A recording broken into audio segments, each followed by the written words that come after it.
I've been working on a game called Maze TD. It's a mobile tower defense game and the first game I've ever attempted making. Making a video game can be really daunting, so I wanted to make sure that the scope was small enough so that I could actually see myself publishing the game in less than a year. It's developed on an open source engine called Godot, and so far I've been really impressed with it.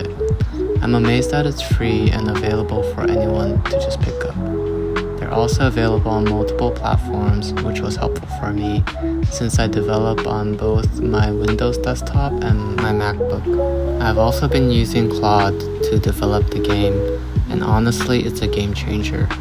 I used a pro plan for $20 a month, and what would have taken me weeks just takes a day or two.